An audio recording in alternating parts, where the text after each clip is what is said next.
కాపు ఉద్యమ నాయకుడు ముద్రగడ పద్మనాభం కన్నుమూశారు. దీని మీద స్పందించడానికి వైసీపీ ఎమ్మెల్సీ బొత్స సత్యనారాయణ మనతో పాటు ఫోన్ లైన్లో అందుబాటులో ఉన్నారు. సార్, ఒక సామాజిక వర్గానికి పెద్ద దిక్కు, పెద్ద నాయకుడు, ఆయన తుదిశ్వాస విడిచారు. మీ స్పందన? సామాజిక వర్గానికి మాతో పాటు ఈ రాష్ట్ర రాజకీయాల్లో నిజాయితీ గల వ్యక్తి, ఓ నిబద్ధత గల వ్యక్తి, ఒక నిరంబరం గల వ్యక్తి, ఏ పదవి చేసినప్పటికీ నేను పదవి ఉన్నాను కదా అనే గర్వంతో ఉన్న వ్యక్తి కాదు ఆయన. అలాంటి వ్యక్తి మా లేకపోవడం అనేది చాలా తీరని లోటు. మా సామాజికానికి ప్రత్యేకంగా సంబంధించి ఆయన చేసిన పోరాటాలు కానీ, ఆయన చేసుకున్న నిర్ణయాలు కానీ, ప్రాణాలు తెగించి ఆయన చేస్తున్న కార్యక్రమాలు కానీ ఎప్పటికీ కూడా మనం మరవలేం. మేమందరం కూడా ఇది ఆయన లేకపోవడం తీరని లోటు మా అందరికీ కూడా. ఇది రాష్ట్ర రాజకీయాల్లో కూడా తీరని లోటు. ఆయన్ని స్ఫూర్తిగా తీసుకుని రాష్ట్ర రాజకీయాలు చేయవలసిన అవసరం ఉంది. ఎందుకంటే ఇవాళ ఒక చిన్న పదవి చేస్తే వాళ్ళు ఏదో పెద్ద దీనిగా అనుకునే పరిస్థితి. కానీ ఆయన మంత్రి చేశాడు, పార్లమెంట్ సభ్యులు చేశాడు, శాసనసభ్యులు చేశాడు. అది కాకుండా ఆ తండ్రి గారు కూడా రాష్ట్ర రాజకీయాల్లో ఉన్నారు. ఎన్నున్నప్పటికీ కూడా ఆ కుటుంబం తెలంగాణ. కాబట్టి అలాంటి వ్యక్తి వ్యాపారం తీరని లోటు నాకు శాంతిని ఆ కుటుంబానికి నా ప్రకార సానుభూతి తెలియజేస్తున్నాను ఈ సందర్భంగా కూడా. బొత్స గారు, అంటే కొన్ని ఉద్యమాల పేర్లు చెప్పగానే కొంతమంది వ్యక్తులు ఖచ్చితంగా గుర్తొస్తారు. కాపు ఉద్యమం అని చెప్పగానే ముందు వరుసలో గుర్తొచ్చేది ముద్రగడ పద్మనాభం గారే. సో ఈ ఉద్యమం టైంలో ఆయన శైలి ఎలా ఉండేదండి?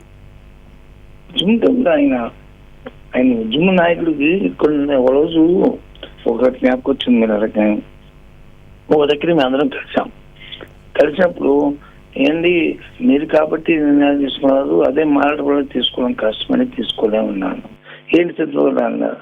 అంటే 10 మందికి 10 అభిప్రాయాలు ఉంటాయి, కానీ నాయకత్వం మీరు వహిస్తాం, మీరు తీసుకున్న నిర్ణయాన్ని సరే మంచి జరుగుతుంది ఒక అభిప్రాయంతో మీరు తీసుకోవాలి నిర్ణయాన్ని. కాబట్టి ఇవాళ చరిత్రలో మీరు నిలబడడం, మీ అంకాలు నిలబడడం మాకు గౌరవం దక్కింది ఇవాళ అందరికీను. మనమంటే ఒక తీసుకొచ్చారు, ఒక ఇంపార్టెన్స్ గుర్తుని తీసుకొచ్చారు ఈ కాపు కులానికి. అది మీ నిర్ణయం బట్టే అని చెప్తాము. ఎందుకంటే అలాంటి వ్యక్తి ఏదైనా నిర్ణయం తీసుకున్నాడంటే దృఢమైన నిర్ణయం తీసుకునేవాడు, దాని మీద నిలబడేవాడు. ఎవరైనా చెప్పినా సరే సారీ కాదండి ఇది కరెక్ట్ కాదు, నేను చెప్పింది కరెక్ట్ అనుకునే అనేవాడు. అంటే అది మొండి కాదు, మనం అనుకుంటాం అది మొండితనం అనుకుంటాం. మొండితనం కాదు, అది మొండితనం కాదు, అది పట్టుదల. అది పట్టుదల. ఆ పట్టుదల వ్యక్తే ఆయన.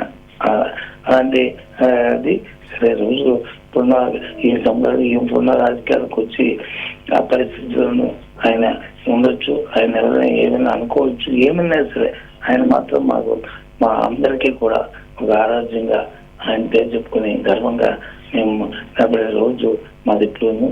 అలాంటి దాన్ని మాకు వ్యాపారం అనేది చాలా బాధాకరం ఆయనకి. అందుకే చెప్తున్నాను. బొత్స గారు, ఆయనకి అంటే రాజకీయ పరంగా విమర్శలు ఎదుర్కొన్నారు, కానీ వ్యక్తిగతంగా ఆయన ఎటువంటి విమర్శలు ఎదుర్కోలేదు. అలాంటి వ్యక్తిత్వం అయింది. పర్సనల్ గా మీకు ఆయనతో అనుబంధం ఎప్పటి నుంచి అండి?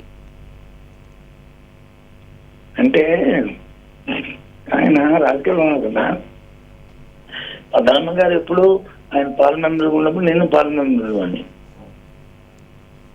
ఆయన ఎంపీగా ఉన్నప్పుడు నేను ఎంపీగా ఉండేవాడిని, చూసేవాడిని. ఆయన తరచూ వెళ్తుండేవాళ్ళం. ఎప్పుడు గోదావరి ట్రైన్ లో వెళ్తుండేవాడు ఆయన, నేను గోదావరి ట్రైన్ ఎక్కేవాడిని. ఎక్కితే అందరికి ట్రైన్ లో ఉన్న అందరికీ భోజనాలు పెట్టేవాడు ఆయన.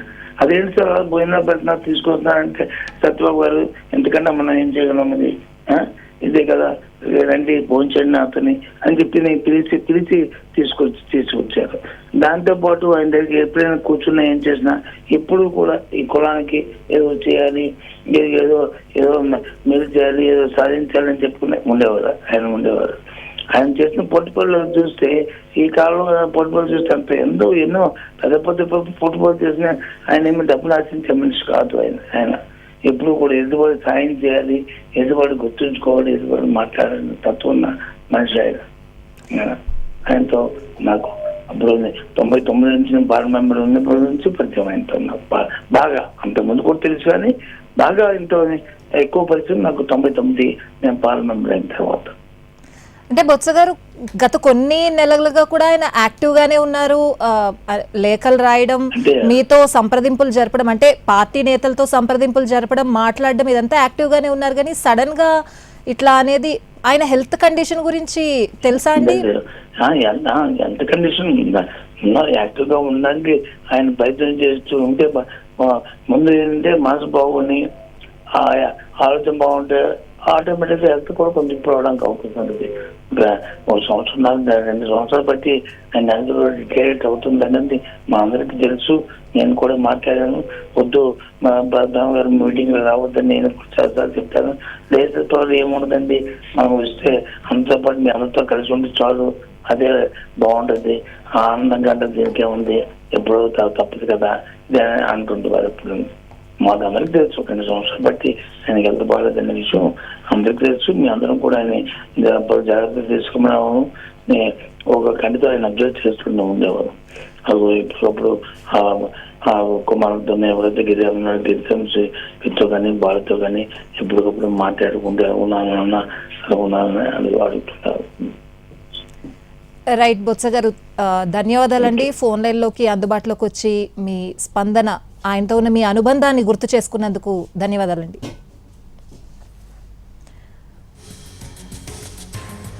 కాపు ఉద్యమ నాయకుడు ముద్రగడ పద్మనాభం కాపు రిజర్వేషన్ల కోసం దశాబ్దాలుగా పోరాడారు. ఆంధ్రప్రదేశ్లోని తూర్పుగోదావరి జిల్లా కిర్లంపూడిలో తెలుగు కాపు కుటుంబంలో జన్మించారు ముద్రగడ పద్మనాభం. ఆయన తండ్రి పేరు వీరరాఘవరావు. పద్మనాభం పాఠశాల విద్యను స్వగ్రామంలోనే సాగించారు.